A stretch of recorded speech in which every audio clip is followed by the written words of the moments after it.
आपल्याला माहित आहे, ज्यावेळेस ही बॉडी हीट बाहेर टाकेल, ही पण बॉडी हीट बाहेर टाकेल, त्यावेळेस आता आपण काय समजतो normally, hotter body radiates heat energy, पण त्या 300 वर्षापूर्वी त्यांचं म्हणणं असं होतं, ही पण बॉडी रेडिएट करते आणि ही पण बॉडी रेडिएट करते. आणि फायनली या दोघांचा रिझल्टंट काय येतो, तर equilibrium, that is thermal equilibrium तयार होतं. म्हणजे दोघांचं टेम्परेचर सेम होतं काही वेळानंतर. हे आपण पाहिलेलं आहे. म्हणजे ही काही एनर्जी इकडे देईल, ही काही एनर्जी इकडे देईल. जेव्हा हे दोन बॉडीज एकमेकांच्या जवळ आणल्या जातील त्यावेळेस हॉट बॉडी हीट रेडिएट करेल कोल्ड बॉडीला इन दिस वे, आणि कोल्ड बॉडी हीट रेडिएट करेल हॉट बॉडीला. तर पहा रेट, पहा जी हॉट बॉडी आहे तिचा रेट जास्त असेल, कोल्ड बॉडीचा रेट कमी असेल, एवढाच डिफरन्स असेल. अशा प्रकारे देवाणघेवाण होऊन याची एनर्जी याला, याची एनर्जी याला, दोघांमध्ये एक्सचेंज ऑफर चालू आहे. एक्सचेंज ऑफर चालू आहे कशाची, हीट एनर्जीची. हीटचं देवाणघेवाण होऊन दोघांचं टेम्परेचर फायनली काय होतं, सेम आफ्टर सम टाइम. आणि या दोघांचं टेम्परेचर किती होईल, हे दोघं ज्या रूममध्ये ठेवलेलं आहेत त्या रूमचं टेम्परेचर जेवढं असेल तेवढं टेम्परेचर या दोघांचं होईल, हे दोघं एकमेकांना दिल्यानंतर. त्याच वेळेस आपण याचं डिस्कशन केलेलं नाही, जर रूमचं टेम्परेचर पण जास्त असेल तर रूम सुद्धा यांना टेम्परेचर देईल. प्रत्येकामध्ये एक्सचेंज ऑफर सुरू राहील आणि फायनली आफ्टर सम टाइम सगळ्यांचं टेम्परेचर सेम असेल, त्याला आपण म्हणतो thermal equilibrium. These bodies are in thermal equilibrium, म्हणजेच या सर्वांचं टेम्परेचर सेम आहे. तर पहा हे झालं काही वर्षापूर्वीचं. देन याच्यानंतर आला पियर प्रिओस्ट. कधी, 1792 मध्ये पियर प्रिओस्ट आला आणि याने एक थेरी दिली, थेरी ऑफ रेडिएशन. यानं कोणती थेरी दिली, थेरी ऑफ रेडिएशन. आता रेडिएशन म्हणल्यानंतर काही जास्त डिस्कस करण्याची गरज नसावी असं मला वाटतंय. थेरी ऑफ रेडिएशन, त्याच थेरीचं नाव आहे theory of exchange of heat. पहा, theory of exchange of heat, just like exchange offer. ही बॉडी याला हीट देईल, ही बॉडी याला हीट देईल. दोघांपैकी कुणाचा तरी रेट जास्त असेल आणि दोघांपैकी कुणाचा तरी रेट कमी असेल. तर आपल्याला माहित आहे हॉटर जी बॉडी आहे तिचा रेट जास्त असेल आणि कोल्डर बॉडीचा रेट कमी असेल. एवढं लक्षात ठेवलं तरी भरपूर आहे. तर अकॉर्डिंग टू दिस पियर प्रिओस्ट यांच्या म्हणण्यानुसार, यांचं म्हणणं काही खूप मोठं नव्हतं. यांचं म्हणणं एकदम सोपं, सरळ, साध्या लँग्वेजमध्ये आणि सर्वांना समजेल असं आहे. तर जेवढ्या बॉडीज अवेलेबल आहेत आपल्याकडे, जेवढ्या बॉडीज अवेलेबल आहेत तेवढ्या त्या काय करत असतात, हीट रेडिएट करण्याचं काम करत असतात. प्रत्येक बॉडी काही ना काही प्रमाणात हीट रेडिएट करत असते. लक्षात ठेवा, प्रत्येक बॉडी काही ना काही प्रमाणात हीट रेडिएट करत असते. जर तिचं टेम्परेचर 0 डिग्री केल्विन नसेल तर. 0 डिग्री केल्विन म्हणजे ऍब्सोल्यूट 0 टेम्परेचर नसेल तर प्रत्येक बॉडी हीट रेडिएट करत असते, असं यांचं म्हणणं होतं. किती सोपं आहे ना. तर पहा, all bodies at all temperature, all bodies, जेवढ्या बॉडीज आपल्याकडे आहेत तेवढ्या सर्व बॉडीज ॲट ऑल टेम्परेचर मग त्या बॉडीचं टेम्परेचर 1 डिग्री केल्विन असो किंवा 100 डिग्री केल्विन असो किंवा 3000 डिग्री केल्विन असो, जे काय टेम्परेचर असेल त्या बॉडीचं ते असेल, त्याच्याशी आपल्याला काहीही देणं घेणं नाहीये. ऑल बॉडीज, ही बॉडी, ही बॉडी, ही बॉडी, ही बॉडी, ही बॉडी, या सर्व bodies at all temperature 1 degree kelvin, 10 degree kelvin, 100 degree kelvin, 1000 kelvin, 3000 kelvin, काही असू द्या, at all temperature but अभव 0 degree kelvin, म्हणजेच त्या बॉडीचं टेम्परेचर 0 डिग्री केल्विन नसलं पाहिजे. त्याच वेळेस त्या सर्व बॉडीज हीट रेडिएट करू शकतात. त्यालाच आपण म्हणू शकतो absolute zero temperature. Absolute zero temperature. हे टेम्परेचर त्या बॉडीचं नसलं पाहिजे. त्यावेळेस all bodies at all temperature above 0 degree kelvin radiate thermal energy. Radiate thermal energy. पहा, प्रत्येक वर्डचा अर्थ तुम्हाला समजत असेल.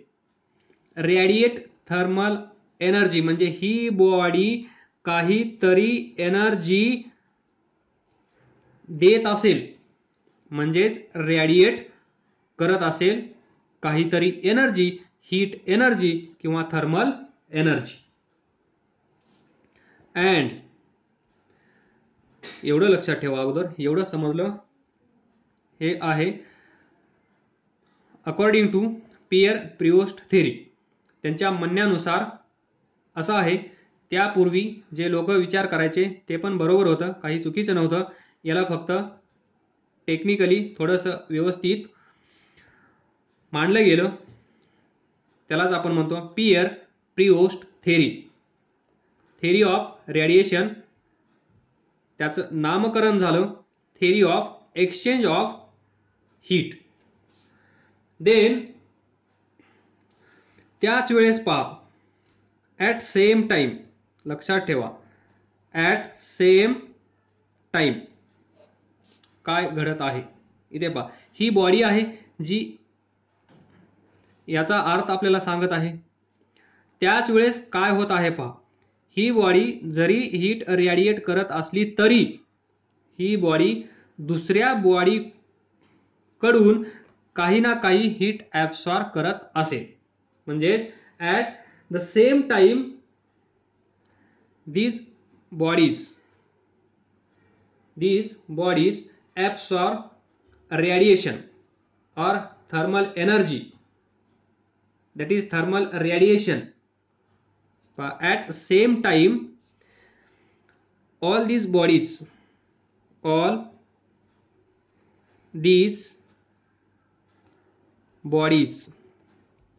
काय करत असतील, absorb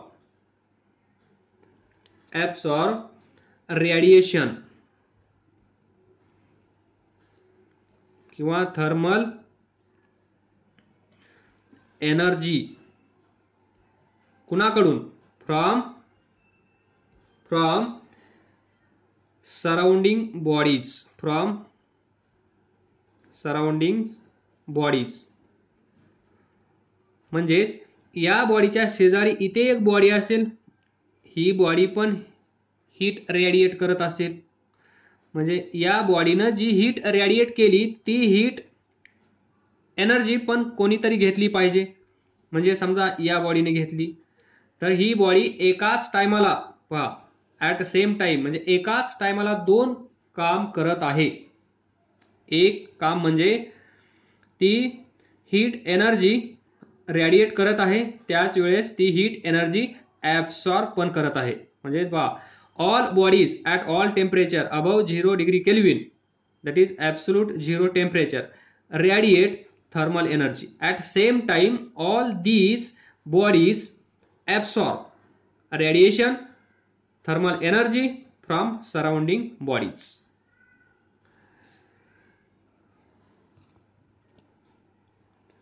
बट व्हेन, पुढे चला, बट व्हेन, ज्यावेळेस हे थर्मल रेडिएशन्स, ही थर्मल एनर्जी त्या बॉडीवर येऊन पडेल त्याच वेळेस, म्हणजेच when these radiation falls on these bodies, म्हणजे ही बॉडी हीट एनर्जी रेडिएट करेल, या बॉडीवर जाऊन पडेल. परत ही बॉडी हीट एनर्जी रेडिएट करेल, ती या बॉडीवर जाऊन पडेल. पहा, म्हणजे ही बॉडी पहा, ॲब्सॉर्ब पण करत आहे आणि रेडिएट पण करत आहे. आणि हे केव्हा घडतं? कंडिशन काय असेल? At all temperature above 0 degree kelvin. जर या बॉडीचं टेम्परेचर 0 डिग्री केल्विन असेल तर ती बॉडी हीट रेडिएट करणार नाही. पण असं होणार नाही, असं अशक्य असेल, कारण कुठल्या ना कुठल्या बॉडीचं काही ना काही टेम्परेचर असेल. आपण सुरुवातीलाच डिस्कस केलं, जरी ती बॉडी कोल्ड असली तरी पण ती काहीतरी हीट रेडिएट करते, फक्त तिचा रेट कमी असतो. लिहा,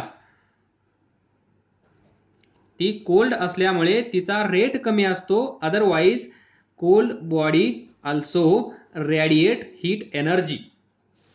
लक्षात ठेवा, कोल्ड आहे याचा अर्थ असा नाहीये की ती हीट एनर्जी रेडिएट करत नाहीये. तिला कमी समजू नका. आलं लक्षात? हा डेंजर असला म्हणजे काय, हाच हीट रेडिएट करेल का? नाही.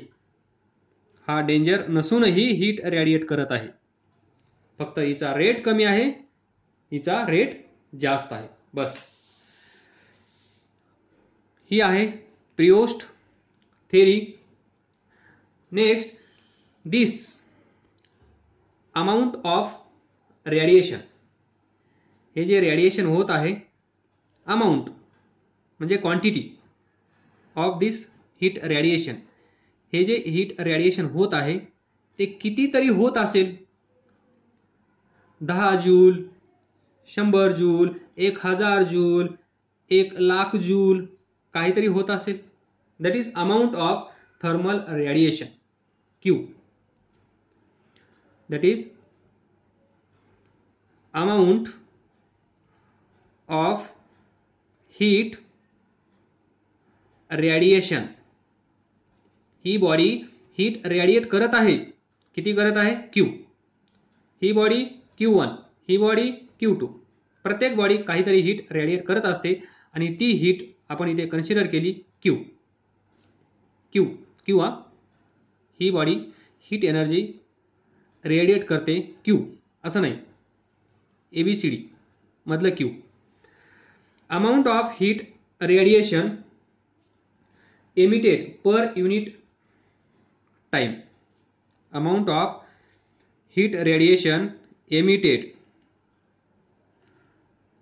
per unit time, म्हणजे एका सेकंदामध्ये, एका सेकंदामध्ये 10 जूल. Then next 1 second 10 joule, next 1 second 10 joule. In this way, amount of heat radiation emitted by this body per unit time is depends on ही प्रत्येक बॉडी जी हीट रेडिएट करत आहे ती कोणत्या ना कोणत्या फॅक्टरवर डिपेंड असेल, आणि ते फॅक्टर कोणते आहेत? Number 1, nature of emitting surface. Nature of emitting surface. Nature म्हणजेच ते मटेरियल कसा आहे, पॉलिश आहे की पॉलिश नाहीये, ते ब्लॅक बॉडी आहे की ब्लॅक बॉडी नाहीये. That is nature of emitting surface. Next, it's area. त्या बॉडीचा काहीतरी एरिया असेल, that is surface area. Surface area या टॉपिकमध्ये सरफेस एरिया महत्वाचा आहे. एरिया वाढला, पहा एवढा एरिया असेल, याच्यावर 2 3 आहेत, 3 रेडिएशन येत असतील, हा एरिया डबल केला तर काय होतील, 6 होतील. त्यामुळे surface area is most important in this. So amount of heat radiation emitted per unit time. Body पण कन्सिडर करावी लागेल. This is body. Q amount of heat radiates or emitted per unit time. एका सेकंदामध्ये Q amount of heat radiate झाली, ती depend करेल nature of emitting surface. हा जो surface आहे, हा सरफेस कसा आहे, त्याचं नेचर कसं आहे. इट्स एरिया, तो एरिया किती आहे. लास्ट, इट्स टेम्परेचर, त्या बॉडीचं टेम्परेचर किती आहे पहा. म्हणजेच ही बॉडी कोल्ड असेल, ही बॉडी कोल्ड असेल म्हणजेच टेम्परेचर खूप कमी असेल तर रेडिएशन कसं असेल, कमी. या बॉडीचं टेम्परेचर खूप असेल तर ही बॉडी काय करेल, रेडिएट्स मोर हीट एनर्जी. त्यामुळे its temperature is most important to radiate heat energy from this body. Now consider one body, this body. या बॉडीचं नाव आहे हॉटर बॉडी. कसली बॉडी, हॉटर बॉडी. ती एका रूम मध्ये ठेवली आहे, ही रूम, बरोबर. या बॉडीचं टेम्परेचर जास्त आहे कारण त्या बॉडीचं नाव काय आहे, हॉटर बॉडी. जर आपल्याला माहित आहे या बॉडीचं टेम्परेचर जास्त असो की या बॉडीचं टेम्परेचर कमी असो, त्याच्याशी आपल्याला काही देणं घेणं नाहीये. आपल्याला एवढं माहित आहे की प्रत्येक बॉडी काही ना काही हीट एनर्जी रेडिएट करत असते. तर त्या रूलनुसार ही बॉडी काय करेल, काही ना काही एनर्जी रेडिएट करेल, रेडिएट करेल. पण या बॉडीचा रेट कसा असेल, ॲट हायर रेट. हे तुम्हाला माहित आहे. किती वेळ ही बॉडी हीट रेडिएट करत असेल. या रूमचं टेम्परेचर म्हणजेच या रूमची ही जी वॉल आहे, या वॉलचं टेम्परेचर आणि या बॉडीचं टेम्परेचर, या दोघांचं temperature same. T room, T body, या दोघांचं टेम्परेचर सेम होईपर्यंत ही बॉडी रेडिएट करत असेल. पण अशी सिच्युएशन येईल की नाही येईल हे सांगता येणार नाही. त्याचमध्ये इथे कुणी आईस घेऊन आला तर परत सिच्युएशन चेंज होईल. कारण आईस आला म्हणजे टेम्परेचर परत डिफरन्स क्रिएट झाला, त्यामुळे परत हे चालू राहील रेडिएशन. तर ते सांगू नाही शकणार, पण आपण म्हणू शकतो this hot body will radiate heat energy at higher rate. आणि ती कंडिशन असेल या रूमचं टेम्परेचर या बॉडीचं टेम्परेचर सेम होईपर्यंत, टेंटेटिव्ह. देन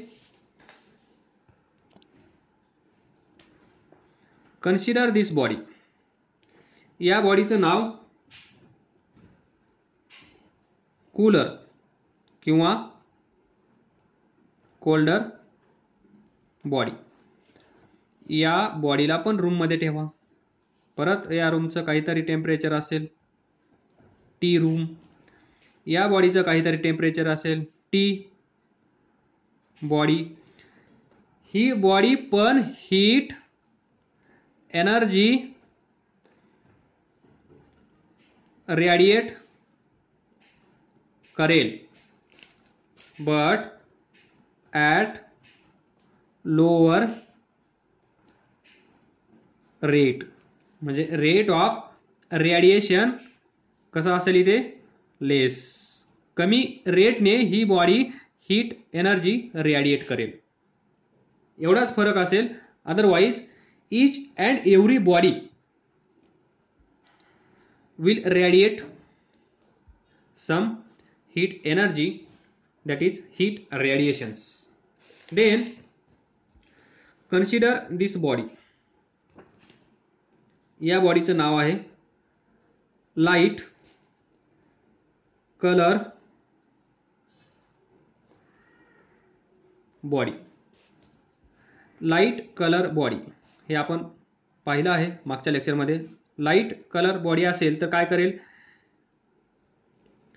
या बॉडीवर जेवढी हीट एनर्जी येणार आहे, हीट रेडिएशन्स येणार आहेत, थर्मल रेडिएशन्स येणार आहेत, ते सर्व काय केले जातील, मोस्ट ऑफ रेडिएशन इन्सिडेंट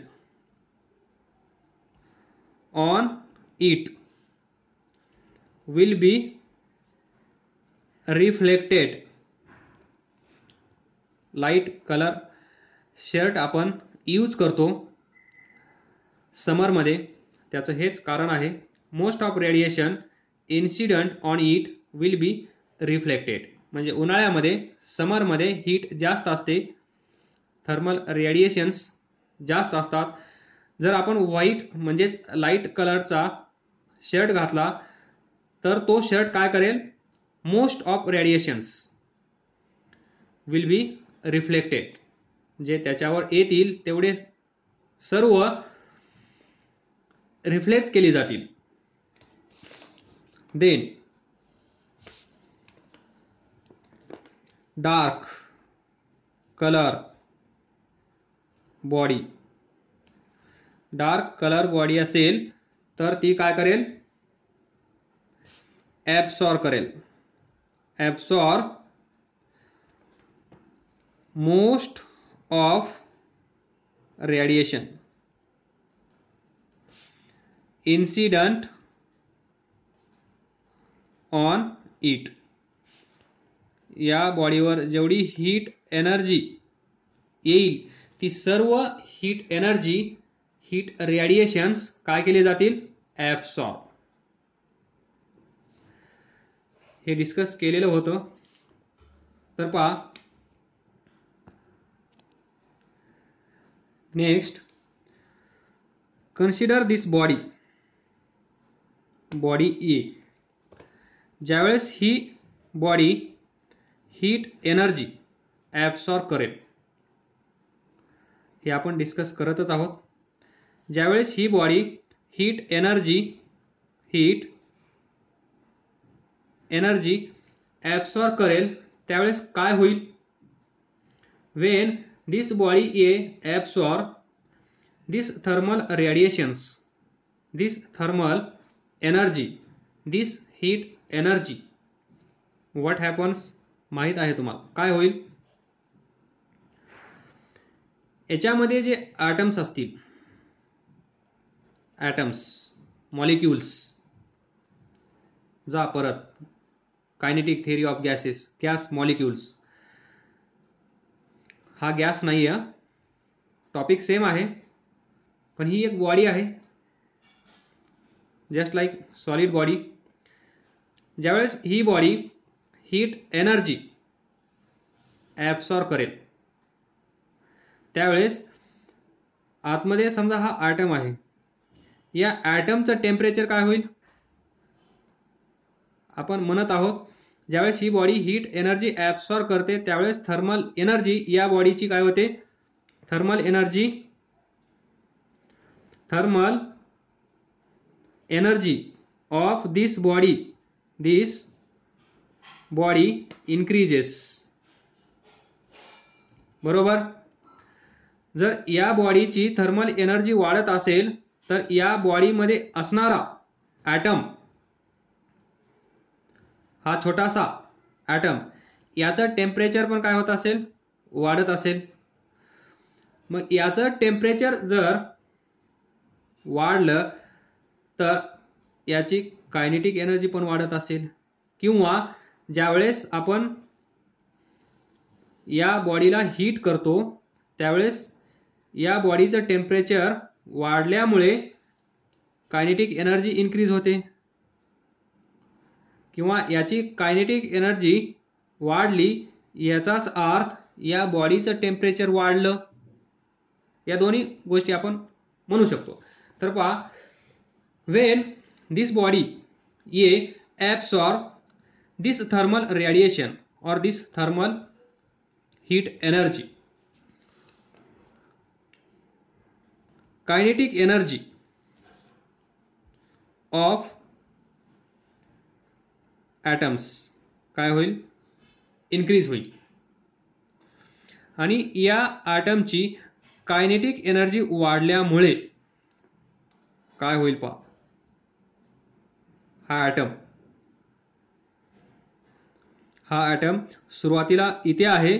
ज्यावेळेस त्या बॉडीला हीट एनर्जी भेटली त्यानंतर या ॲटमची कायनेटिक एनर्जी वाढली आणि कायनेटिक एनर्जी वाढल्यामुळे हा वेड्यासारखा वागायला लागला.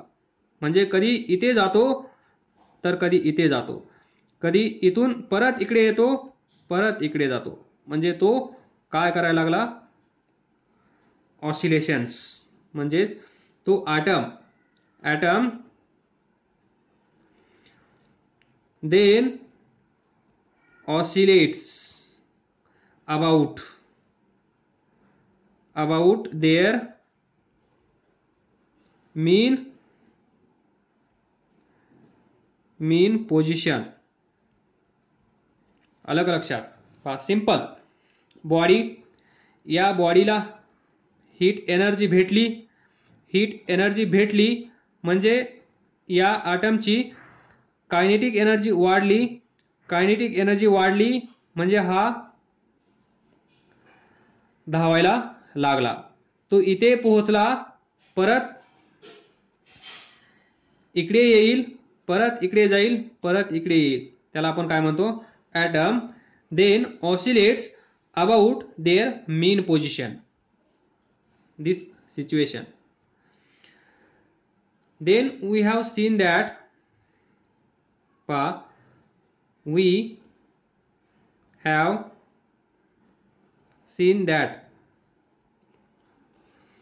kinetic energy, translational kinetic energy, mean or average translational kinetic energy of this atom or this molecule is 3/2 kBT. Kinetic theory of gases.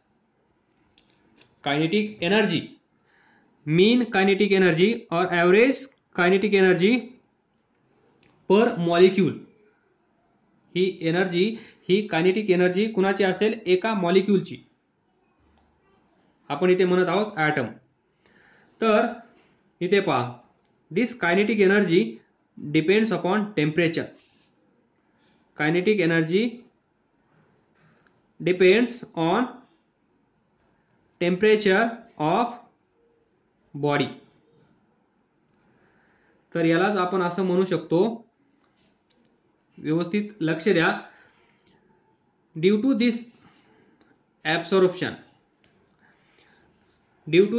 absorption of thermal radiation,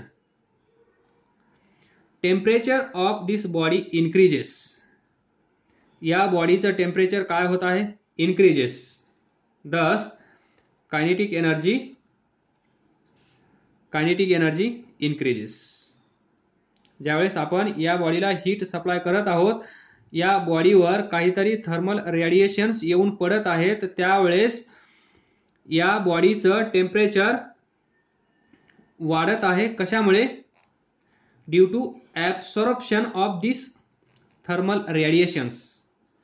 temperature of this body increases आणि temperature वाढल्यामुळे kinetic energy त्या बॉडीची त्या ॲटमची increase होईल.